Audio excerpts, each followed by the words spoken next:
નમસ્કાર વિદ્યાર્થી મિત્રો, આપ સૌનું સ્ટડી પેનલ પર હાર્દિક સ્વાગત છે।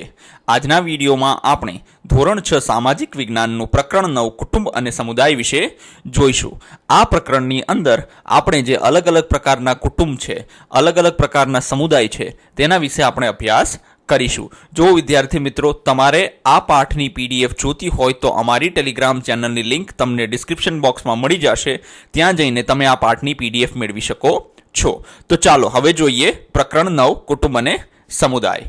કુટુંબ અને સમુદાય, પ્રેમ અને ધર્મ પારિવારિક જીવનના ફૂલ અને ફળ છે। તિરુવલ્લુવર। હવે જો એક સંત હતા, એમને શું કીધું છે તો કે પ્રેમ અને ધર્મ પારિવારિક જીવનના ફૂલ અને ફળ છે। હવે જુઓ, કોઈ પણ જ્યારે વૃક્ષ અથવા તો કોઈ પણ છોડ જે છે એનો જ્યારે ઉછેર કરવામાં આવે છે તો એમાં જો ફૂલ અને ફળ ન આવે તો એની કોઈ કિંમત રહેતી નથી। એટલે આપણા જીવનની અંદર, આપણા પરિવારની અંદર પ્રેમ અને ધર્મ એ પણ કેમ છે તો કે ફૂલ અને ફળની સમાન છે। જો પરિવારની અંદર પ્રેમ અને ધર્મ ન હોય તો તે પરિવારનું કોઈ અસ્તિત્વ રહેતું નથી। હવે આપણને અહીંયા પ્રશ્ન આપેલા છે બે, કુટુંબ એકમ શા માટે મહત્વનો છે? ચાલો જોઈએ, કુટુંબ એકમ શા માટે મહત્વનો છે? એકમ એટલે શું તો કે એક યુનિટ, એક ગ્રુપ, એક સમૂહ શા માટે મહત્વનો છે? તો કે સૌથી પહેલા સંસ્કાર અને મૂલ્યોનું સિંચન। જુઓ, હવે તમને ઘણી વખત એવું લાગતું હશે કે ભાઈ કુટુંબમાં રહેવાથી ફાયદો શું થાય, નુકસાન શું થાય? તો કે જ્યારે બાળક નાનું હોય ને ત્યારે એને કુટુંબમાંથી પ્રેમ, સ્નેહ, સહકાર, શિસ્ત અને નૈતિક મૂલ્યો શીખવતી પ્રથમ શાળા છે। તમે જ્યારે શાળામાં આવો છો એ પહેલા તમે એક શાળામાં હોય છો, એ કઈ શાળા છે તો કે એ કુટુંબ છે। તો કે કુટુંબમાં આપણને એવું શું થાય છે તો કે સૌથી પહેલાં કે તમે જે નાનું બાળક જ્યારે શાળાએ ન જતું હોય ત્યારે એ શું કરે છે તો કે એ પોતાના માતા પિતા છે, પોતાના મોટા ભાઈ બહેન છે, પોતાના કાકા કાકી છે, એમનું વર્તન જોવે છે, એમના ઉપરથી બોલવાનો પ્રયત્ન કરે છે, એમની રીતે જીવન જીવવાનો પ્રયત્ન કરે છે। એટલે સંસ્કાર અને મૂલ્યોનું સિંચન, મતલબ માતા પિતા જેવું ઘરમાં વર્તન કરતા હશે તેવું બાળક વર્તન કરશે, માતા પિતા જેવી ભાષાનો ઉપયોગ ઘરમાં કરતા હશે બાળક પણ તેવી જ ભાષાનો ઉપયોગ કરતા શીખશે। પછી સામાજિક અને ભાવાત્મક સુરક્ષા, તે વ્યક્તિને માનસિક સક્ષમ અને ભાવાત્મક આધાર પૂરો પાડે છે। જુઓ, સામાજિક, આપણે કહેવાય ને કે મનુષ્ય છે એક સામાજિક પ્રાણી છે।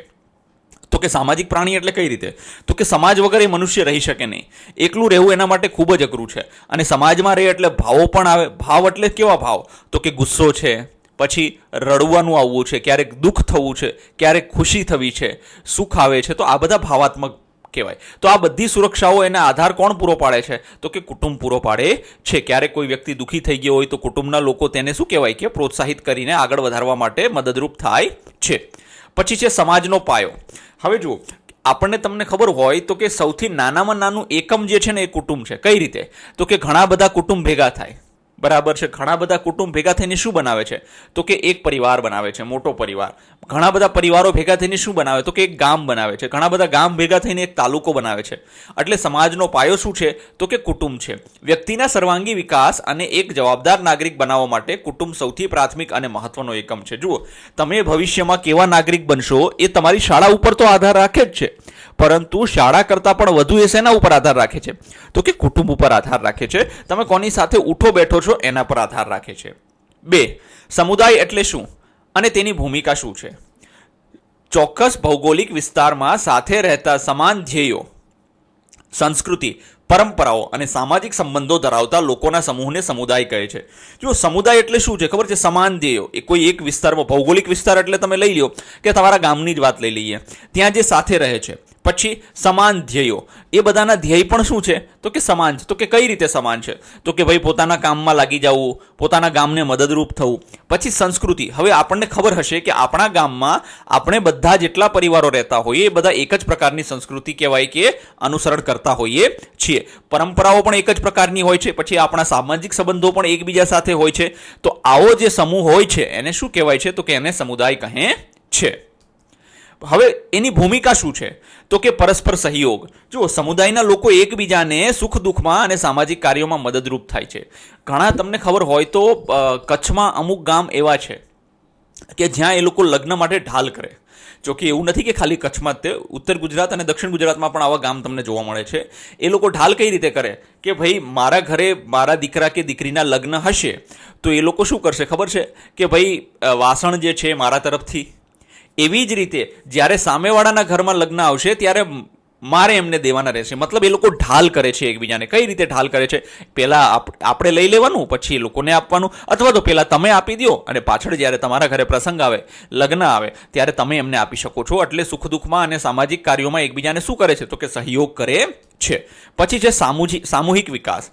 તો કે સમુદાયમાં જ્યારે લોકો સાથે રહેતા હોય ને તો શિક્ષણ, આરોગ્ય, સ્વચ્છતા અને સુરક્ષા જેવી જાહેર સુવિધાઓ અને સગવડો ઊભી કરવામાં આવે છે. જુઓ, બધાય માટે આ બધી અલગ અલગ સગવડો ઊભી કરવામાં આવતી હોય છે. એનાથી શું થાય? તો કે યોગ્ય વિકાસ થઈ શકે છે અને સામૂહિક મતલબ એક સાથે બધાનો વિકાસ શક્ય બને છે. પછી છે સંસ્કૃતિનું જતન. તો કે સામાજિક રીત રિવાજો, તહેવારો અને સાંસ્કૃતિક વારસાને જીવંત રાખવાનું કાર્ય કરે છે. જુઓ, મને હજી પણ યાદ છે કે અમારા ગામની અંદર લગભગ 150 વર્ષ જૂના ગરબા થાય છે. ગરબી થાય છે નવરાત્રિની અંદર. 150 વર્ષ જૂની. મતલબ એ જે સામાજિક રીત રિવાજો છે, તહેવારો ઉજવવાની પદ્ધતિઓ છે અને આપણો જે આ સાંસ્કૃતિક વારસો છે એને શું કરે છે? તો કે જીવંત રાખે છે. એક પેઢીથી બીજી પેઢીને એ લોકો સોંપતા હોય છે. હવે જોઈએ કુટુંબ. આપણે બધા એક જ પરિવારમાં રહીએ છીએ. કુટુંબ કોઈ પણ સમાજનો સૌથી પ્રાચીન એકમ છે. જુઓ, આ બધા કહેવાય કે એક જ પરિવારમાં રહે છે અને કેવા છે કે સૌથી પ્રાચીન એકમ છે, મતલબ સૌથી જૂનામાં જૂનો. આજે ભારતીય સમાજમાં અનેક પ્રકારના કુટુંબ જોવા મળે છે. જો ભારતીય સમાજમાં આજે તમે જોવા જશો ને તો અનેક પ્રકારના કુટુંબો જોવા મળશે. તો કે કેવા? એક તો છે સંયુક્ત કુટુંબ અને બીજું છે વિભક્ત કુટુંબ. હવે જો સંયુક્ત કુટુંબ અને વિભક્ત કુટુંબ આપણે આને ઘણી વખત આગળ પણ ભણી ગયા છીએ. અહીંયા પણ થોડું વિગતવાર ભણીએ. સંયુક્ત કુટુંબમાં ઘણી બધી પેઢીઓ સાથે રહેતી હોય છે, જેમ કે દાદા દાદી, માતા પિતા, કાકા ને કાકી, ભાઈઓ બહેનો અને પિતરાઈઓ. જુઓ, આ સંયુક્ત પરિવાર છે. આ દાદા દાદી છે, પછી તમે જોઈશો કે આ માતા પિતા છે, પછી આ તમારા કહેવાય કે ફોઈ હોઈ શકે છે. એવી જ રીતે અહીંયા જો આ છોકરાઓ જે છે તે કોની સાથે રમે છે? તો કે દાદા દાદી સાથે રમે છે. તો આને સંયુક્ત કુટુંબમાં શું કહેવાય? કે જેમાં 4 અથવા એના કરતાં વધારે સભ્યો હોય ને એને સંયુક્ત કુટુંબ કહેવાય છે. પિતરાઈઓ એટલે શું? તો કે તમારા મોટા પપ્પા છે, મોટા બાપા છે, એમના છોકરાઓ અને છોકરીઓને આપણે શું કહીશું? તો કે પિતરાઈઓ કહીશું. પછી આવે છે નાના પરિવારોના ઉદાહરણ. તો કે નાના પરિવારમાં જો 4 જણા જ હોય છે. બીજી બાજુ એક વિભક્ત કુટુંબ છે જેમાં એક દંપતી અને તેમના બાળકો સુધી જ સીમિત હોય છે. મતલબ દંપતી એટલે પતિ અને પત્ની અને એમના બાળકો એટલે આ બાળકો સુધી જ સીમિત હોય છે. મતલબ 4 જણા સિવાય અન્ય કોઈ વ્યક્તિ હોતું નથી. કેટલીક વાર આવા કુટુંબમાં એક માતા અથવા પિતા તેમના બાળકો સુધી મર્યાદિત થઈ જતા હોય છે. જુઓ, કેટલીક વાર કેવું સરસ કીધું છે કે ઘણી વખત એવું કીધું છે કે એક માતા, જેમ કે આ જો એક માતા જ છે, પિતા નથી. ઘણી વખત શું હોય? ખાલી પિતા જ હોય છે, માતા હોતી નથી. કોઈ પણ કારણોસર એ લોકો અલગ થઈ ગયા હોય છે. હવે ચાલો શોધીએ તમારી આસપાસ તમને કેવા પ્રકારના કુટુંબો જોવા મળે છે તેની યાદી બનાવો. ચાલો યાદી બનાવીએ. તો કે અમારી આસપાસ મુખ્યત્વે 3 પ્રકારના. એક તો વિભક્ત કુટુંબ, જેને વિભક્ત એટલે શું કહેવાય? છૂટું છવાયું. મતલબ નાનું કુટુંબ જેમાં માત્ર માતા પિતા અને તેમના બાળકો જ સાથે રહેતા હોય છે. દંપતી અને 2 બાળકો, એને શું કહેવાય છે? તો કે વિભક્ત કુટુંબ અથવા તો નાનું કુટુંબ કહે છે. પછી છે સંયુક્ત કુટુંબ અથવા તો મોટું કુટુંબ. તો કે એની અંદર કોણ હોય છે? દાદા દાદી, માતા પિતા, કાકા કાકી, ભાઈ બહેન અને પિતરાઈ ભાઈ બહેનો એક જ ઘરમાં સાથે રહેતા હોય છે. એને શું કહેવાય છે? તો કે સંયુક્ત કુટુંબ અથવા તો મોટું કુટુંબ કહેવાય છે. પછી એકલ વાલી ધરાવતું કુટુંબ. એકલ વાલી એટલે શું કહેવાય? કે માતા પિતા આપણે કહીએ ને કે તમારા વાલીને બોલાવીને આવજો. તો કે એકલ વાલી, જેમાં બાળક માત્ર માતા અથવા પિતા સાથે જ રહેતું હોય છે. કાં તો એની માતા સાથે રહે છે, કાં તો એની પિતા સાથે રહે છે. તો એકલ વાલી ધરાવતું કુટુંબ પણ હોય છે. પછી છે બીજું, કયા પ્રકારના કુટુંબોની સંખ્યા વધારે લાગે છે? તમને લાગે છે કે આવું કેમ? જુઓ, આપણે આસપાસ જોઈશું ને તો આપણને ખબર પડશે કે આપણને સંયુક્ત કુટુંબ કે પછી વિભક્ત કુટુંબ કે પછી એકલવાલી ધરાવતું કુટુંબ, કયા કુટુંબોની સંખ્યા વધારે લાગે છે? ચાલો જોઈએ. તો વધારે જોવા મળતો હાલના સમયમાં નાના કુટુંબ મતલબ વિભક્ત કુટુંબની સંખ્યા વધારે જોવા મળે છે. એનું મુખ્ય કારણ શું છે? તો કે નોકરી અને રોજગારી અને નોકરી. લોકો નોકરી અને વ્યવસાય અર્થે પોતાના ગામ કે મૂળ ઘરથી દૂર શહેરોમાં સ્થળાંતર કરે છે. મતલબ જો ગામડાઓમાં તો મોટે ભાગે સંયુક્ત કુટુંબ જ હતા, પણ હવે હાલની સ્થિતિમાં તો ગામડાઓમાં પણ નાના નાના વિભક્ત કુટુંબ થઈ ગયા છે.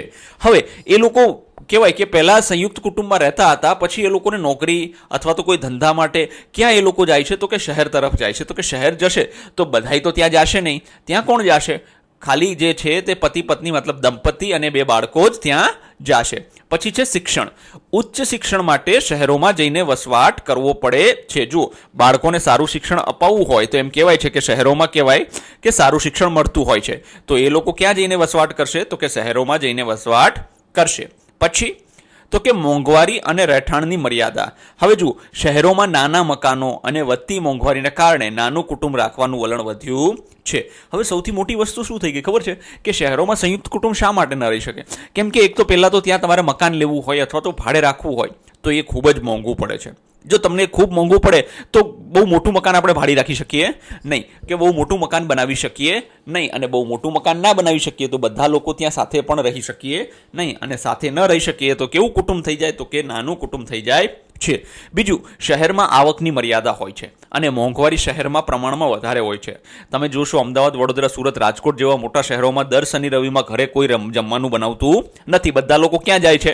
તો કે બહાર લારી ઉપર છે અથવા તો હોટલોમાં જઈને બધા જમતા હોય છે. તો મોંઘવારીનું પ્રમાણ શહેરમાં કેવું છે? તો કે ગામડાના સરખામણીમાં ખૂબ જ વધારે હોય છે.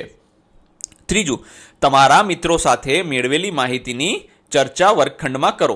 આ જો તમારે જાતે કરવાની છે કે તમારા મિત્રો સાથે શું કહેતો કે કેવા કેવા પ્રકારના કુટુંબ હોય છે પોતાની આસપાસના વિસ્તારોમાં, એને સરખાવવાના છે તમારે.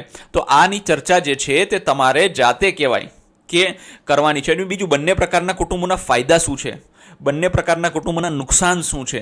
તો કે સંયુક્ત કુટુંબમાં સપોર્ટ મળી રહે છે, વિભક્ત કુટુંબમાં તમને સ્વતંત્રતા મળી રહે છે, કોઈ પૂછવાવાળું નથી હોતું તમે ક્યાં જાઓ છો, શું કરો છો.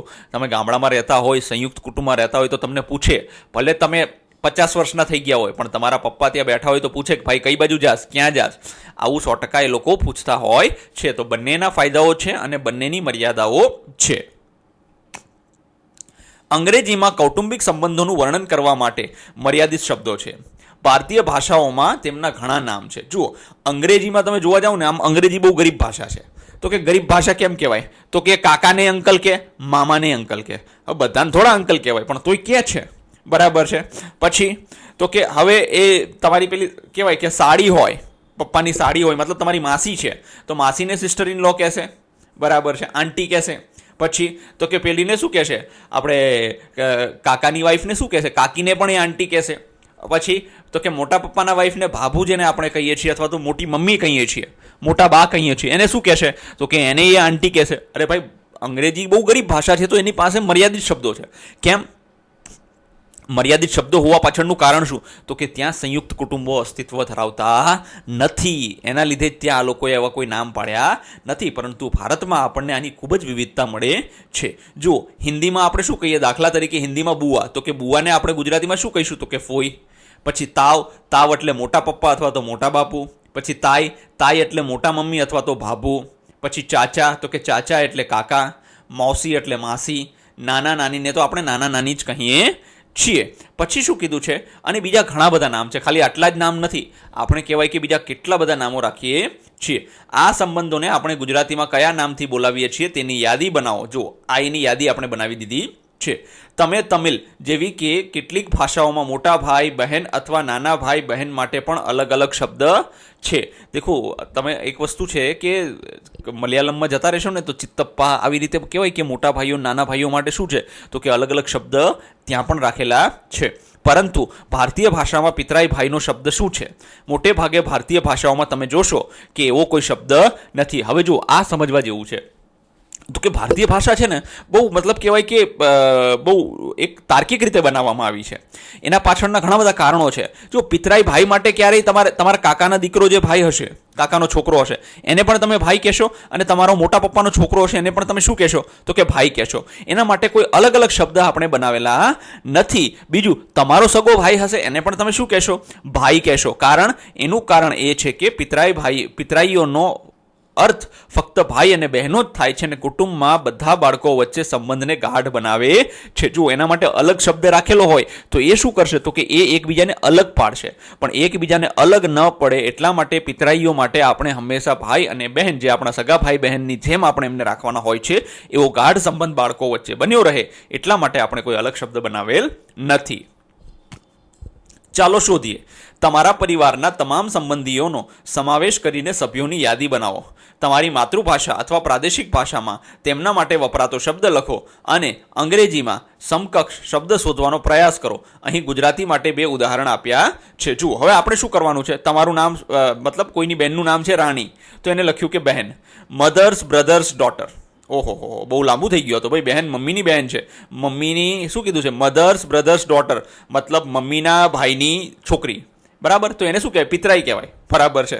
હવે એ આમ જોવા જઈએ ને તો મામાની છોકરી કહેવાય આપણે તો, અમોંગ અધર પોસિબલ મિનિંગ્સ. હવે જુઓ પછી સમીર, તો કે કાકા છે. ફાધર્સ યંગર બ્રધર, તો કે પપ્પાના નાના ભાઈ, એને અંકલ કહેવાય, બરાબર છે. તો જો કેટલા લાંબા લાંબા શબ્દની જરૂર પડે છે, ત્યારે ગુજરાતીમાં બહુ નાના શબ્દ છે, આપણે શું કાકા બહેન, બહુ દૂરના શબ્દ છે નહીં.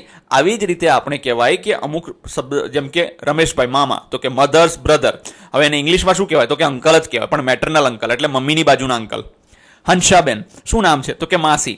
મધર્સ સિસ્ટર, તો કે મેટરનલ આંટ. હવે જો હવે મેટરનલ આંટ થઈ ગઈ, એનો મતલબ શું થઈ ગયો કે મમ્મીની બાજુની કોઈ આંટ. હવે પપ્પાની બાજુની આંટ એટલે તો કાકી થાય પાછી. ગીતાબેન, તો કે ફોઈ. ફાધર સિસ્ટર મતલબ પેટર્નલ આંટ. હવે જો આ ખરેખર તમે જોવા જશો ને તો આ બધી વસ્તુ ઇંગ્લિશમાં છે અને એને માટે એમના પાસે આ વસ્તુના માટે શબ્દ જ નથી. શા માટે શબ્દ નથી? કેમ કે એ લોકોમાં આ બધા સંબંધો અસ્તિત્વ ધરાવતા હોતા નથી. ત્યાં છોકરું 16 વર્ષનું થાય એટલે પોતાની રીતે જીવન જીવવા માંડે. તમને એમ થતું હશે કે યાર કેટલી આઝાદી. એ આઝાદી નથી ખરેખર. એ એક પ્રકારનું કહેવાય કે એવી વસ્તુ છે કે જેમાં બાળકો જે છે તે પોતાના મોટા વ્યક્તિઓને કોઈને ગણતા નથી. પછી શું કીધું છે, તમે જોશો કે મોટે ભાગે તમારી માતૃભાષા અથવા પ્રાદેશિક ભાષાઓમાં એક જ શબ્દને ચોક્કસ વ્યાખ્યા આપવા માટે અંગ્રેજીમાં ઘણા બધા શબ્દની જરૂર પડે છે. 100% આપણે જોયું ને કે ભાઈ ફોઈ માટે શું હતું, તો કે ફાધર્સ સિસ્ટર. પછી ઓલી પિતરાઈ બહેન માટે શું હતું, તો કે મધર્સ બ્રધર્સ ડોટર. તો કેટલા બધા અંગ્રેજી શબ્દોનો આપણે ઉપયોગ કરવો પડે છે, જ્યારે આપણે એના માટે ગુજરાતીમાં એટલી બધા શબ્દોનો ઉપયોગ કરવો પડતો નથી. હવે છે ભૂમિકાઓ અને જવાબદારીઓ. જો કુટુંબની અંદર જ્યારે આપણે સાથે રહેતા હોય તો દરેકની અલગ અલગ ભૂમિકા હોય છે, મતલબ અલગ અલગ ભાવ ભજવવાનો હોય છે અને દરેકની અલગ અલગ જવાબદારીઓ હોય છે. કુટુંબના સભ્યો વચ્ચેના સંબંધો પરસ્પર પ્રેમ, કાળજી, સહકાર અને પરસ્પર નિર્ભરતા પર આધારિત હોય છે. સહકારનો અર્થ થાય છે સાથે મળીને કામ કરવું. જો હવે આપણે કુટુંબના સભ્યો છે ને એકબીજા પ્રત્યે પ્રેમ રાખતા હોય છે, કાળજી કરતા હોય છે, મતલબ ધ્યાન રાખતા હોય છે, એકબીજાની સાથે સહકાર એટલે સાથે મળીને કામ કરતા હોય છે, પરસ્પર નિર્ભરતા પર આધારિત હોય છે, એકબીજા ઉપર જરૂરિયાતના સમયે આધાર રાખતા હોય છે. જુઓ અમને ખબર હોય તો જ્યારે ખેતી કરતા હોઈએ છીએ આપણે તો કાકા છે આપણા અથવા મોટા પપ્પા છે, એ લોકો પણ શું તો કે એકબીજાને સાથે મળીને કામ કરતા હોય છે. કોઈની પાસે ટ્રેક્ટર નથી તો આપણે એને ટ્રેક્ટરથી મદદ કરીએ છીએ.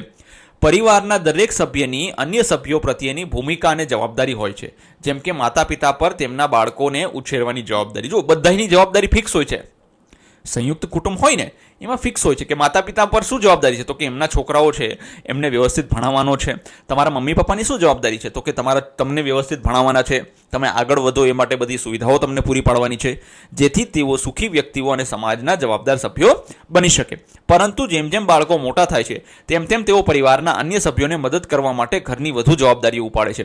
હવે જુઓ તમે અત્યારે 6ઠ્ઠા ધોરણમાં છો, જેમ જેમ તમે મોટા થઈ જશો, જો કે હજી પણ તમે ખેતરમાં જઈને તમારા પપ્પાને અને મમ્મીને મદદરૂપ થતા હશો જ. જેમ જેમ તમે મોટા થતા જશો એમ તમારા પપ્પા જે છે એનો વજન શું થતો જશે, એના કામનો વજન ઓછો થતો જશે, કેમ કે તમે પણ થોડું થોડું કામમાં એમને મદદ કરતા થઈ જશો.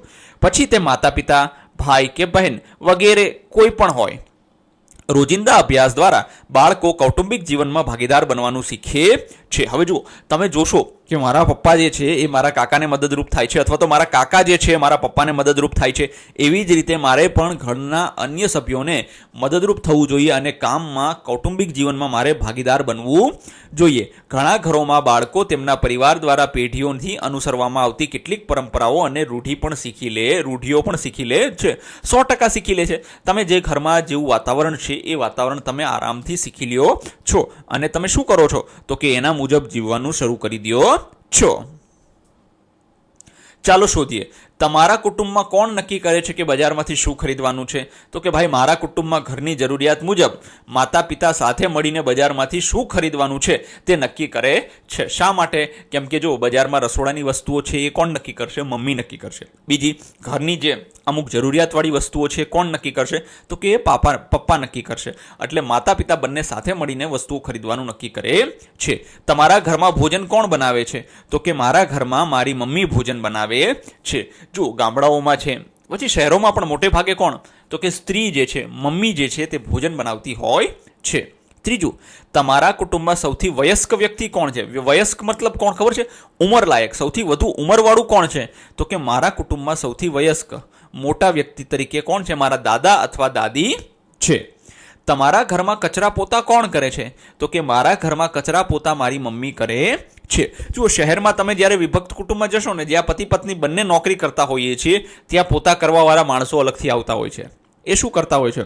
તો કે એ આરામથી આવે, પોતાની રીતે પોતા કરી જાય. ઘણા લોકો તો રાંધવા માટે પણ માણસો રાખતા હોય છે, કે જમવાનું બનાવવા માટે પણ કોણ રાખતા હોય છે? માણસો રાખે છે, કારણ કે એમની પાસે સમય જ હોતો નથી. તમે આના જવાબ તમારી રીતે પણ લખી શકો છો કે તમારા ઘરમાં કચરા પોતા કોણ કરે છે. તમારા ઘરમાં વાસણો કોણ સાફ કરે છે? મારા ઘરમાં વાસણો મારી મમ્મી સાફ કરે છે. અથવા તો ઘણા લોકો કામવાળા પણ રાખતા હોય છે. તમારું ગૃહ કાર્ય કરવામાં તમને કોણ મદદ કરે છે? તો કે મારું ગૃહ કાર્ય કરવામાં મને મારા માતા પિતા અથવા મોટા ભાઈ બહેન જો હોય તો એ મને મદદ કરે છે. જ્યારે મમ્મી ફ્રી હોય ત્યારે મમ્મી મદદ કરે છે. જો પપ્પા પાસે ખૂબ જ કામ હોય તો મમ્મી જ મદદ કરતી હોય છે. આપણે ધર્મને અનુસરવો અથવા ફરજોનું પાલન કરવું એ ભારતીય સંસ્કૃતિનો એક મહત્વપૂર્ણ સિદ્ધાંત રહ્યો છે. પરિવાર એક શાળા પણ છે. હવે જુઓ, ધર્મ એટલે શું થાય? આપણે કહીએ કે હિન્દુ, મુસ્લિમ, ક્રિશ્ચન, કહેવાય કે ખ્રિસ્તી, આ બધા, અરે એ ધર્મની વાત નથી. તમારી ફરજ શું છે એને ધર્મ કહે છે. કે બાળક તરીકે તમારી ફરજ શું છે, તમારે શું કરવું જોઈએ, એ ધર્મની વાત કરે છે. તો કે આપણી ફરજોના પાલન કરવા એ ભારતીય સંસ્કૃતિનું કેવું છે? તો કે ખૂબ જ અગત્યનો સિદ્ધાંત છે. અને આપણો પરિવાર એ આપણી સૌ પ્રથમ શાળા છે, જ્યાં બાળકો અહિંસા, દાન કરવું, સેવા અને ત્યાગ જેવા મહત્વપૂર્ણ મૂલ્યો શીખે છે. અહીંયા બાળકો શું શીખે છે? તો કે અહિંસા શીખે છે, દાન કરવું, સેવા અને ત્યાગ જેવા મહત્વપૂર્ણ મૂલ્યો શીખે છે. હવે જો તમને એમ થાય કે અહિંસા એટલે તો કોઈ પણ જાનવર આતે આવે અને મરાય નહીં. પછી દાન કરવું, તમને ખબર હોય તો ઉત્તરાયણ ઉપર આપણે દાન કરીએ છીએ, તો એ ક્યાંથી તમે શીખો છો? તો કે આપણે પરિવારમાંથી શીખીએ છીએ. સેવા અને ત્યાગ જેવા મહત્વપૂર્ણ મૂલ્યો શીખે છે. સેવા અને ત્યાગ એટલે તો કે આપણે આપણા કુટુંબ માટે ઘણું બધું બલિદાન પણ આપવું જોઈએ અને ત્યાગ પણ કરવો પડતો હોય છે. કુટુંબની વ્યક્તિઓ ઘણીવાર પરિવારની જરૂરિયાતોનું ધ્યાન રાખવા માટે પોતાની જરૂરિયાતનો ત્યાગ કરે છે. ચાલો એક એવી વાર્તા જોઈએ. જો ઘણીવાર શું થતું હોય ખબર છે? પપ્પા જે છે તે આપણી જરૂરિયાત પૂરી કરવા માટે એ પોતાની જરૂરિયાતને શું કરતા હોય છે? તો કે એનો ત્યાગ કરતા હોય છે. એટલા માટે કહીએ છીએ કે પરિવારની અંદર જે ત્યાગ કરે છે ખરેખર તે જ સુખી થાય છે. ચાલો હવે એક વાર્તા જોઈએ. શાલિની કેરળના એક શહેરમાં તેના પરિવાર સાથે રહે છે. તેના પિતા એક નાનો વેપાર ચલાવે છે. તેની માતા શાળામાં શિક્ષિકા છે. શાલિનીનો એક નાનો ભાઈ છે. તેની દાદી અચમ્મા, પિતાના માતા. જો અચમ્મા શબ્દ જોયો, આ તો કે મલયાલમ શબ્દ છે. અચમ્મા એટલે શું? તો કે આપણે જેને દાદી કહીએ ને અથવા તો બા કહીએ એને એ લોકો શું કહે છે? અચમ્મા. પછી ચિત્તપ્પા, પિતાના ભાઈ. હવે પપ્પાના ભાઈ જે છે એને શું કહેવાય છે? તો કે ચિત્તપ્પા કહેવાય છે. હવે આ લોકો શું છે? તો કે કેરળમાં રહે છે એક શહેરમાં, અને ત્યાં એના પપ્પા જે છે તમે જોઈ શકો એક નાનો એવો વેપાર ચલાવે છે. પછી શું કીધું છે? તો કે નાનો વેપાર તો ચલાવે છે. પછી શાલિનીનો જે ભાઈ જે છે, બરાબર છે, એ શું કરે છે? તો કે એ જે છે એક નાનો ભાઈ છે, એની દાદીનું અચમ્મા છે, અને જે દાદા છે તેને ચિત્તપ્પા કહે છે. દાદા નહીં, પિતાના ભાઈ જે કાકા છે તેને શું કહેવાય છે? તો કે ચિત્તપ્પા કહેવાય છે. અને ચિત્તી એટલે કોણ? તો કે કાકી અથવા તો કાકાની પત્ની તેમની સાથે રહે છે. હવે જુઓ, અચમ્મા, ચિત્તપ્પા અને ચિત્તી. તો આ જુઓ, તમે સમજી શકાય છે આપણને કે આ સંબંધોને બહુ વ્યવસ્થિત રીતે એ લોકોએ આપણે ભારતીય ભાષાઓમાં બહુ નામ આપેલા છે, વ્યવસ્થિત રીતે છે. એવું નથી કે ગમે છે. હા, તમે મલયાલમમાં, કેરળમાં જાશો તો એને કાકા કાકી કહેવાય નહીં. એને શું કહેવાય? તો કે ચિત્તપ્પા અને ચિત્તી કહેવા પડે. તેમને એક પુત્રી છે, શાલિનીની પિતરાઈ બહેન. તેને તે ચિન્ની કહે છે. હવે જુઓ, જે નાની બહેન છે એને શું કહે છે? તો કે ચિન્ની કહે છે. શાલિનીના કાકા થોડા દિવસ પહેલા જ તેની નોકરી ગુમાવી ચૂક્યા છે અને તેની કાકી ગૃહિણી છે. આખો પરિવાર ઓણમ તહેવારની તૈયારી કરી રહ્યો છે. હવે જુઓ, શાલિનીના કાકાને છે ને ક્યાંક નોકરી કરતા હશે. હવે એને નોકરી જે છે તે ગુમાવી ચૂક્યા છે, મતલબ નોકરી રહી નથી. અને શાલિનીની જે કાકી જે છે તે ગૃહિણી છે, મતલબ ઘરકામ કરે છે. હવે આખો પરિવાર જે છે શેની તૈયારી કરે છે? તો કે ઓણમની તૈયારી કરે છે. કેરળમાં જે સૌથી વધુ ઉજવાતો તહેવાર છે, ઓણમની તૈયારી કરે છે. અચમ્માએ શાલિનીના પિતાને કહ્યું કે તેનો ભાઈ આર્થિક મુશ્કેલીઓનો સામનો કરી રહ્યો છે, તેથી તેઓ તહેવાર માટે નવા કપડાની ખરીદી કરી શકશે નહીં. જ્યારે શાલિનીના માતા પિતા તેને અને તેના ભાઈને ખરીદી કરવા લઈ ગયા ત્યારે, હવે જુઓ, હવે અચમ્મા એટલે કોણ? તો કે દાદી. દાદીએ શાલિનીના પપ્પાને શું કીધું? તો કે એનો ભાઈ જે છે, જે ચિત્તપ્પા જે છે તે શું છે? તો કે એ આર્થિક મુશ્કેલીમાં છે. કેમ? તો કે એમની નોકરી રહી નથી. તેથી તહેવાર માટે, મતલબ ઓણમ માટે નવા કપડાની ખરીદી એ લોકો કરી શકે એમ નથી. તો શાલિનીના મમ્મી પપ્પા આવે છે અને એના જે પેલા પિતરાઈ હોય છે એને શું છે? ભાઈને ખરીદી કરવા લઈ જાય છે. તેમણે માત્ર પોતાના માટે જ નહીં પણ ચિત્તપ્પા, ચિત્તી અને ચિન્ની માટે પણ નવા કપડાં ખરીદ્યા. જુઓ હવે આ લોકોએ કોની માટે ખરીદ્યા? તો કે જો ચિત્તપ્પા એટલે કાકા, ચિત્તી એટલે કાકી અને ચિન્ની એટલે કાકાની છોકરી, આ બધા માટે એ લોકોએ નવા કપડાં ખરીદ્યા. શાલિનીને એક એવો સિલ્કનો ડ્રેસ જોઈતો હતો પણ તેવો ડ્રેસ ન મળ્યો, તેથી તેને એક સુતરાઉ ડ્રેસ લેવો પડ્યો. જુઓ શાલિનીને એક ડ્રેસ જોતો હતો. કેવો ડ્રેસ જોતો હતો? તો કે સિલ્કવાળો, પણ એવો મળ્યો નહીં, તો એને સુતરાઉ કાપડનો એક સરસ મજાનો ડ્રેસ લઈ લીધો. અચમ્માએ શાલિનીને સમજાવ્યું કે પરિવારમાં દરેક વ્યક્તિ એકબીજાને મદદ કરે છે અને તેમની પાસે જે છે તે એકબીજાને વહેંચે છે. આ જાણીને શાલિનીએ હવે મનપસંદ કપડાં ન મળ્યા તેનું ખરાબ લાગ્યું નહીં, પણ તે ખુશ થઈ કેમ કે ઘરના બધા સભ્યો જે છે તે તેને નવા કપડાં મળ્યા. જુઓ શાલિની પહેલાં દુઃખી હતી. શા માટે દુઃખી હતી? કેમ કે એને પેલા કપડાં મળ્યા નહીં. ક્યાં કપડાં ના મળ્યા? તો કે એને જે સિલ્કના કપડાં જોતા હતા એ ના મળ્યા. પણ શાલિનીના જે દાદી હતા અચમ્માએ એને સમજાવ્યું કે પરિવારની અંદર આપણે બધાએ શું કરવી જોઈએ? તો કે એકબીજાની મદદ કરવી જોઈએ. અને જ્યારે આપણે એકબીજાની મદદ કરીએ છીએ એ સમય દરમિયાન બધાની ઈચ્છાઓ ક્યારેય પૂરી થતી નથી. હા, બધી ઈચ્છાઓ નથી પૂરી થતી, પરંતુ કુટુંબ માટે જેટલી જરૂરી વસ્તુઓ હોય છે એ બધી ઈચ્છાઓ પૂરી થઈ જાય છે. તો આ સાંભળ્યા પછી શાલિનીને જરાય ખરાબ લાગ્યું નહીં કે કંઈ વાંધો નહીં, મારો ડ્રેસ ના મળ્યો તો બી કોઈ વાંધો નહીં, પણ બધા પરિવારના સભ્યોને તો નવા કપડાં મળી ગયા ને, એટલે એ ખુશ છે. ચાલો શોધીએ 7 સભ્યોના કુટુંબનું વૃક્ષ બનાવો. જો જેને આપણે ફેમિલી ટ્રી કહીએ છીએ ને, તો કુટુંબનું વૃક્ષ દાદા દાદી, પછી એનું કોણ હોય છે? તો કે પિતા અને કાકા હોય છે, પછી લગ્ન કરીને માતા થાય છે, પછી તો કે પુત્ર અને પુત્રી, તો કે 1 2 3 4 5 6 અને 7, આ રીતે 7 સભ્યના કુટુંબનું આપણે વૃક્ષ બનાવી દીધું છે.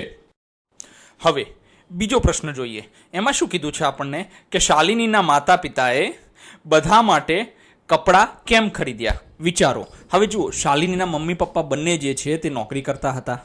બીજી વસ્તુ શું કીધું છે?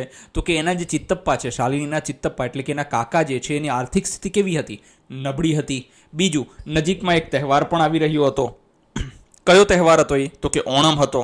એના માટે એ લોકોએ એમની મદદ કરી. ચાલો, તહેવાર કે ઉત્સવ, ઘરમાં ઓણમ તહેવાર આવી રહ્યો હોય તે માટે. અને બીજું, ચિત્તપ્પાની આર્થિક મુશ્કેલીનો સામનો કરી રહ્યા હતા. ચિત્તપ્પા શું કરતા હતા? તો કે આર્થિક મુશ્કેલીનો સામનો કરતા હતા, કારણ કે તેમની નોકરી જતી રહી હતી. પછી છે સંભાળ અને પ્રેમ. તો કે સંયુક્ત કુટુંબમાં બધા સભ્યો પ્રત્યે પ્રેમ અને સમાન ભાવના દર્શાવવા માટે. જો સંયુક્ત કુટુંબનો ફાયદો જ આ છે કે ખરેખર કોઈ એક વ્યક્તિની આવક ઓછી હોય, કોઈ એક વ્યક્તિ ઓછું કમાતા હોય, તો એ સરળતાથી કહેવાય કે એનું પણ ઘર એની અંદર બધાની વચ્ચે ચાલી જતું હોય છે. પછી છે વિશેષ પ્રસંગ. તો કે ઘરમાં કોઈ લગ્ન પ્રસંગ કે કૌટુંબિક પ્રસંગ ઉજવવાનો હોય ત્યારે બધા માટે નવા કપડાં ખરીદવામાં આવે છે. હા, તો અહીંયા વિશેષ પ્રસંગ તરીકે આપણે કહી શકીએ કે ઓણમ જે છે તે વિશેષ પ્રસંગ હતો. અહીંયા લગ્ન પ્રસંગ જે છે તે યોગ્ય છે નહીં, તો આપણે એને કાપી નાખીશું. 3. જો તમે શાલિનીની જગ્યાએ હોત તો શું કર્યું હોત? જો હું શાલિનીની જગ્યાએ હોત તો માતા પિતાએ લાવેલા નવા કપડાં જોઈને ખૂબ ખુશ થયો અથવા તો થઈ હોત. હું શાલિનીની જગ્યાએ હોત તો ખૂબ જ ખુશ થઈ હોત, કેમ કે મારા મમ્મી પપ્પાએ જે છે તે ચિન્ની માટે કપડાં લઈ આવ્યા છે. વડીલોના આશીર્વાદ લઈને નવા કપડાં પહેર્યા હોત અને પરિવારના બધા સભ્યો સાથે મળીને આનંદથી ઉત્સવ ઉજવ્યો હોત. દાદા દાદી જે છે તેના આશીર્વાદ મેળવ્યા હોત અને કહેવાય કે બધાની સાથે તહેવાર ઉજવ્યો હોત. માતા પિતાનો આભાર માન્યો હોત અને ઘરના કામોમાં તેમને મદદ કરી હોત. હકીકતમાં આપણે આજના સમયમાં આપણે ક્યારેય આપણા માતા પિતાનો આભાર નથી માન્યો. આપણે એમ જ કે એમાં શું હતું, એ તો એમની ફરજ છે. અરે ભાઈ, ફરજ છે. બીજા ઘણા છોકરાઓ છે જે દુનિયામાં માતા પિતા વગરના ફરે છે, દુઃખી છે. આપણે એ લોકોને કહેવાય કે જોઈને આપણે એટલું સમજવું જોઈએ કે જો આપણા માતા પિતા પણ આવું જ વિચારે તો આપણી પણ સ્થિતિ બહુ ખરાબ થઈ શકે એમ છે. આ વાર્તા કેરળની છે. ચાલો હવે આપણે દૂર પૂર્વોત્તરમાં આવેલા મેઘાલયના એક ગામમાં જઈએ. જો મેઘાલય ક્યાં છે? તો કે પૂર્વોત્તર રાજ્ય જે આપણા છે, આસામ, નાગાલેન્ડ, મણિપુર, ત્રિપુરા, મિઝોરમ, આવી રીતે મેઘાલય પણ ત્યાંમાંનું એક રાજ્ય છે. મારું નામ તેન્ઝિંગ છે. હું જ્યાં રહું છું ત્યાં ભલે જીવન મુશ્કેલી ભર્યું હોય, પણ ત્યાંના પર્વતો મને ખૂબ ગમે છે. જો જે મેઘાલય રાજ્ય જે છે તે આખો મોટા ભાગનો કહેવાય કે પર્વતીય વિસ્તાર છે. આખા વિશ્વમાં સૌથી વધુ વરસાદ પણ ક્યાં જોવા મળે છે? તો કે મેઘાલય રાજ્યના ચેરાપુંજીની અંદર મોસિનરામ કરીને એક જગ્યા છે, ત્યાં સૌથી વધુ વરસાદ પડે છે. તો હવે જો આપણે ત્યાં જઈએ તો આપણને ગમશે નહીં. કેમ કે ત્યાં નકરા પર્વતો ને એવી જ બધી વસ્તુઓ છે. આપણા માટે તે જીવન કેવું હશે? મુશ્કેલી ભર્યું હશે. પણ ત્યાંના લોકો માટે તે શું છે? તો કે ત્યાંના લોકો જે છે તેનાથી ટેવાઈ ગયા છે, તો એમના માટે શું છે? તે એમને ખૂબ ગમે છે. મારા પિતા એક નાની કરિયાણાની દુકાન ચલાવે છે. મારી માતા એક સ્થાનિક હસ્તકલા સહકારી મંડળીમાં ત્યાં પ્રવાસીઓને વેચવા માટે સુંદર પરંપરાગત કપડાં, લાકડાની કોતરણીવાળી વસ્તુઓ બનાવવામાં આવે છે, કામ કરે છે. હવે જો પિતાને કોની દુકાન છે? તેન્ઝિંગના પપ્પાને કરિયાણાની દુકાન છે. મમ્મી શું કરે છે? તો કે હસ્તકલા, મતલબ હાથેથી બધી વસ્તુઓ જે બનાવવાની હોય. જુઓ, મેઘાલયને એ બધું જે છે ને એ કેવું છે? તો કે પર્યટન સ્થળ છે. પર્યટન સ્થળ એટલે શું? તો કે ત્યાંથી દૂર દૂરથી લોકો ત્યાં ફરવા માટે આવતા હોય છે. તો એવી જ રીતે ત્યાંના લોકો માટે જે છે શું કહેવાય કે ત્યાંની જે વસ્તુઓ છે એ લોકો ત્યાં ખરીદે છે. તો હસ્તકલાની સહકારી મંડળીમાં શું કરે છે? તો કે તેન્ઝિંગના મમ્મી કામ કરે છે.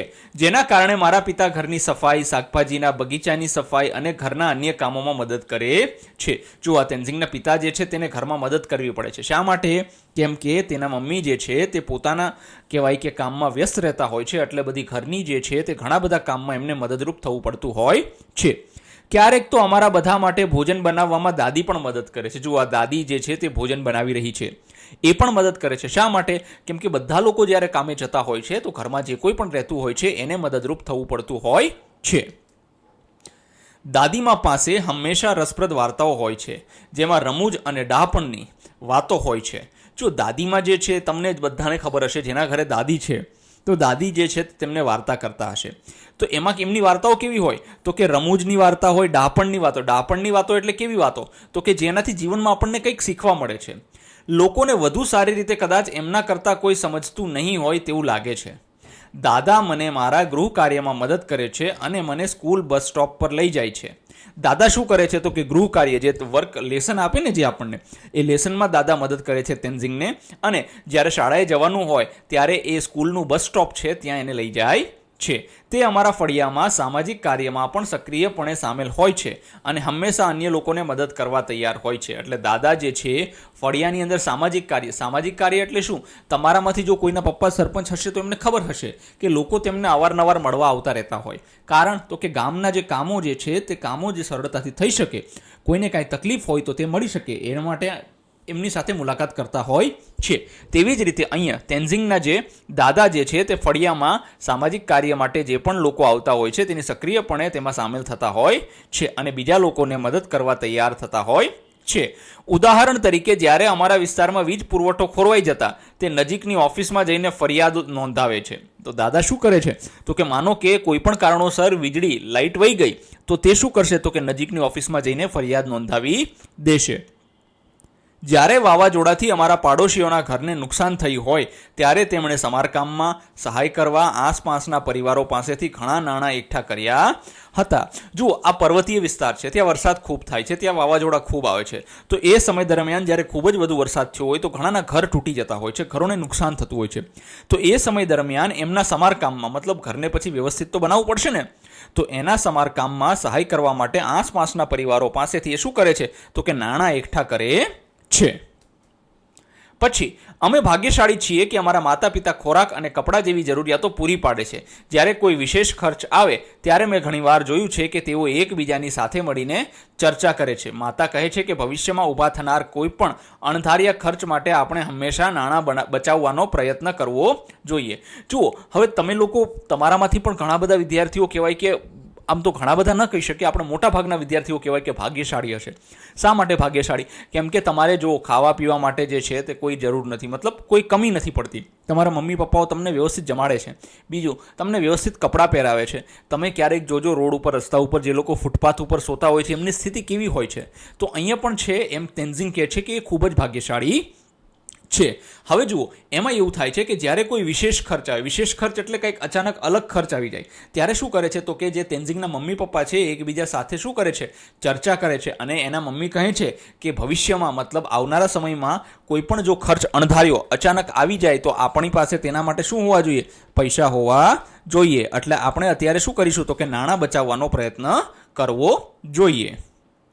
ચાલો વિચારીએ, તેન્ઝિંગના પિતા વિશેષ ખર્ચ અંગે તેમની પત્ની સાથે ચર્ચા કેમ કરે છે? જુઓ, તેન્ઝિંગના પિતા જે છે તે તેન્ઝિંગની મમ્મી સાથે શું કામ ચર્ચા કરે છે કોઈ વિશેષ ખર્ચ આવે તો કે જો સંયુક્ત કુટુંબ નિર્ણય. સંયુક્ત કુટુંબ એટલે જ્યારે કુટુંબમાં મોટો અથવા તો કોઈ વિશેષ ખર્ચ કરવો પડે તો પતિ પત્ની બંનેની સંમતિ અને સલાહની જરૂર પડતી હોય છે. બંને લોકો નક્કી કરે ભેગા થઈને કે ભાઈ આ આપણે કેટલા પૈસા ક્યાં વાપરવા જોઈએ અને આપણી આવક વધારવા માટે આપણે શું કરવું જોઈએ. એથી કરીને બંને શું કરે છે, એકબીજાની સંમતિ અને સલાહ લે છે. પછી તો કે આર્થિક આયોજન. હવે જુઓ, ઘરનું બજેટ ખોરવાય નહીં. તમને ખબર હોય તો દર મહિને આપણે ઘર ચલાવવા માટે પણ અમુક રૂપિયા જોતા હોય છે. એટલે એના માટે આપણે શું કરીશું કે એ પણ ધ્યાન રાખવાનું છે ને ક્યાંક એવું ના થાય કે કોઈ જગ્યાએ વિશેષ ખર્ચ આપણે કરી નાખીએ પછી અનાજનો લોટ લાવવા માટે જ આપણી પાસે પૈસા ના રહે, તો એવું થવું જોઈએ નહીં. એટલા માટે પૈસાનો યોગ્ય ઉપયોગ થાય તે માટે તેઓ સાથે મળીને નિર્ણય લે છે. પછી તો કે સમાન ભાગીદારી. જો કુટુંબમાં એકબીજા પ્રત્યે આદર અને સમાન ભાગીદારી દર્શાવે છે.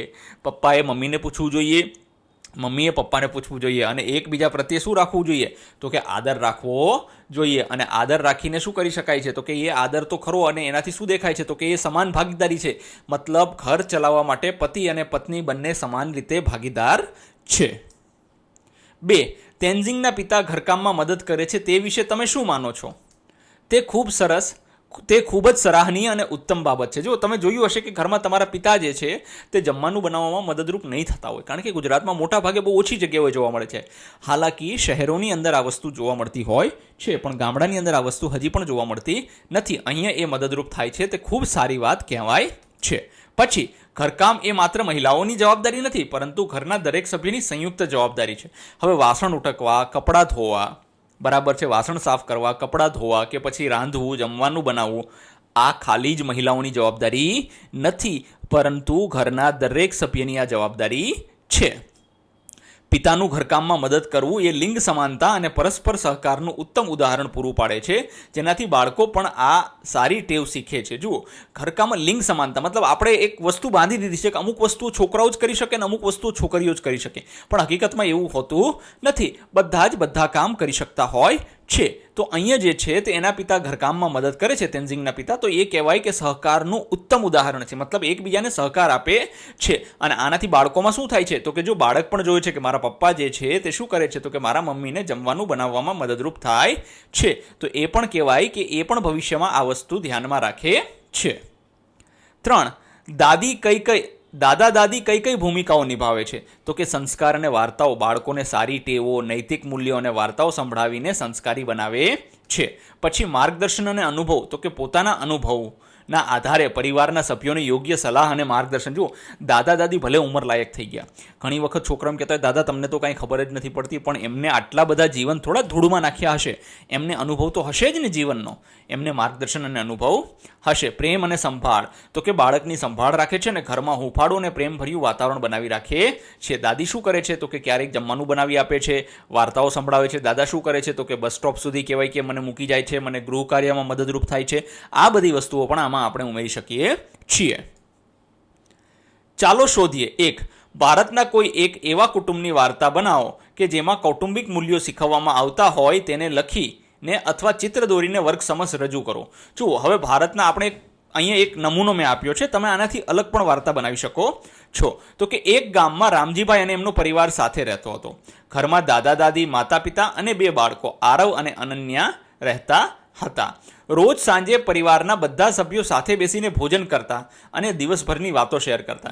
જો શહેરમાં તો અત્યારે સ્થિતિ એવી થઈ ગઈ છે ને કે ખાવા માટે સાથે લોકો બેસી શકતા પણ નથી. એ શું કરતા હોય છે, એ કહેવાય કે કોઈ એક વ્યક્તિ ઘરે હોય તો બીજી વ્યક્તિ કામે ગયો હોય, અથવા તો અહીંયા કામમાં ગયો હોય, અથવા તો ક્યાંક બીજે બિઝી હોય, તો એ કહેવાય કે આખા દિવસ દરમિયાન તો ક્યાંય મળતા હોતા નથી, સાંજે જમવા પણ નથી હોતા. પણ મારું એવું વ્યક્તિગત રીતે માનવું છે કે દિવસમાં એક સમય એવો હોવો જોઈએ કે તમે બધા પરિવારના સભ્યો જે છે તે સાથે બેસીને જમી શકો અને આખા દિવસ દરમિયાન જે કાંઈ વાત થઈ હોય એની ચર્ચા કરી શકો. હા, રામજીભાઈના પરિવારમાં આ વસ્તુ થાય છે. દાદાજી રોજ રાત્રે બાળકોને નૈતિક મૂલ્યો અને પ્રામાણિકતાની વાર્તાઓ સંભળાવતા. હવે જો દાદાજી શું કરે તો કે જે બંને બાળકો છે આરવ અને અનન્યા, એને શું કરે તો કે એને કહેવાય કે રાત્રિના સમયે કહેવાય કે નૈતિક મૂલ્ય મતલબ જીવનમાં પ્રામાણિકતાનું શું મહત્વ છે એ બાબતની વાર્તાઓ સંભળાવતા હોય છે. એક દિવસ આરવને રસ્તામાંથી એક પાકીટ મળ્યું જેમાં પૈસા હતા.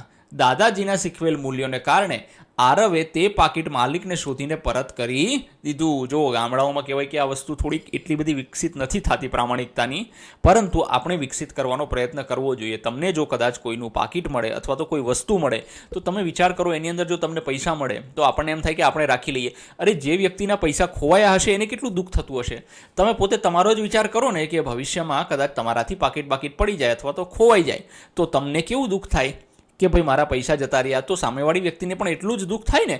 તો આપણે હંમેશા શું કરવું જોઈએ કે આપણી વસ્તુ આપણી પાસે રાખવી જોઈએ. કોઈની મળેલી વસ્તુ આપણે એને પહોંચતી કરી દેવી જોઈએ. તો આરવે પણ અહીં શું કર્યું તો કે એ પાકીટ એના માલિકને શોધીને પરત કરી દીધું.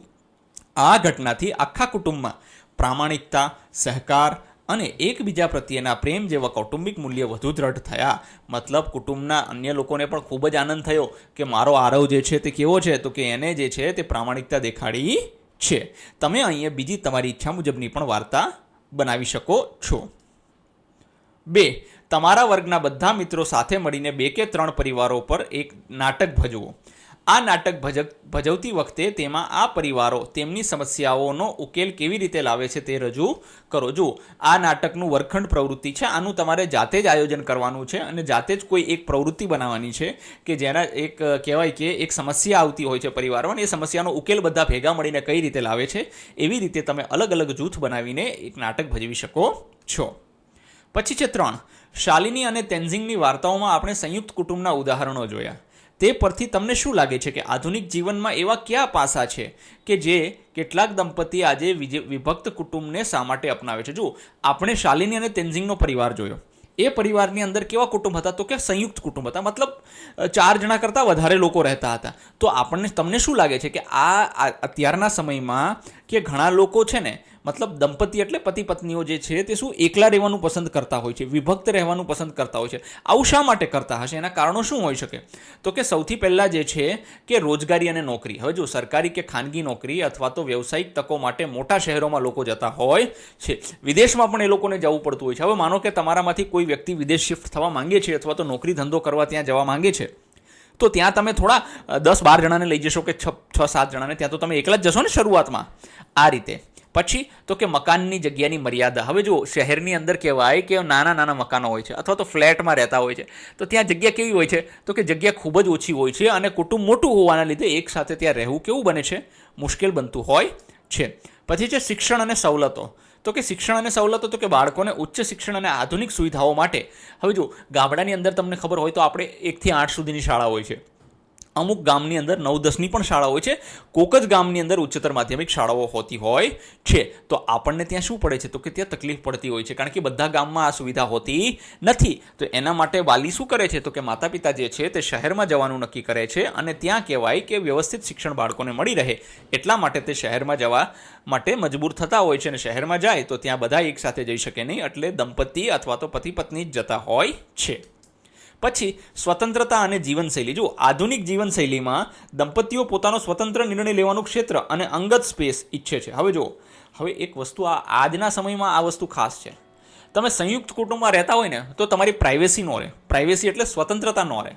કહેવાય કે કાંઈ આખું બધાને બધી ખબર જ હોય. જો કે ગામમાંય ખબર હોય કે ભાઈ આ ઘરમાં લપ થઈ છે કે માથાકૂટ થઈ છે, કે આ ઘરમાં બરાબર ચાલે છે કે નથી ચાલતું, અહીંયા પૈસાની તંગી છે કે નથી, એ આજુબાજુમાં બધાને ખબર હોય છે. પણ શહેરમાં આ બધી વસ્તુઓની કોઈને ખબર હોતી નથી, એટલે ત્યાં જીવનશૈલી અને સ્વતંત્રતા જે છે તે બિલકુલ અલગ હોય છે.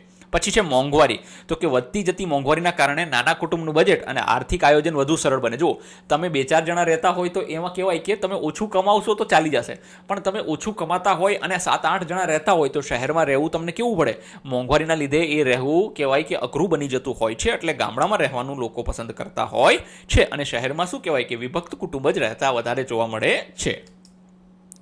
હવે જોઈએ આપણે સમુદાય.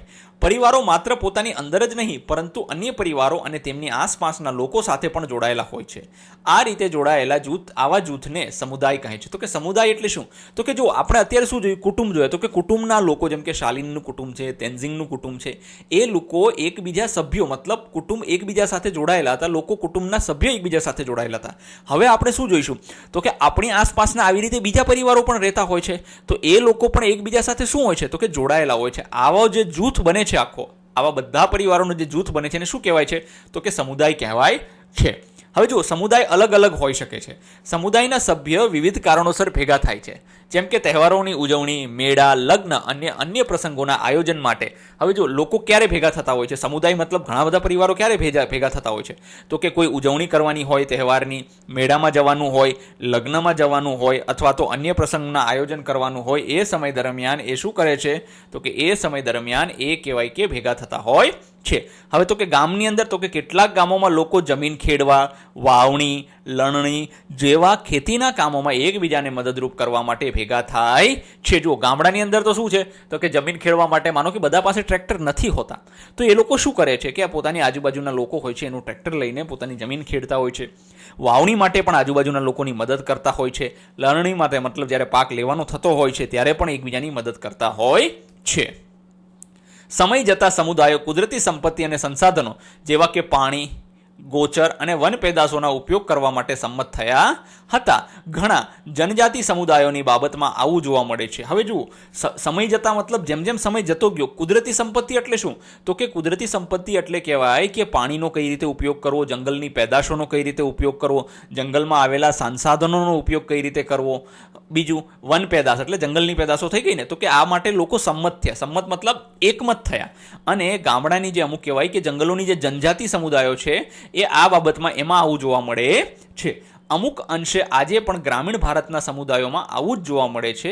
આપણે તેને નિયમો કહી શકીએ, જો કે તે ભાગ્યે જ ક્યાંક લેખિત સ્વરૂપમાં હોય છે.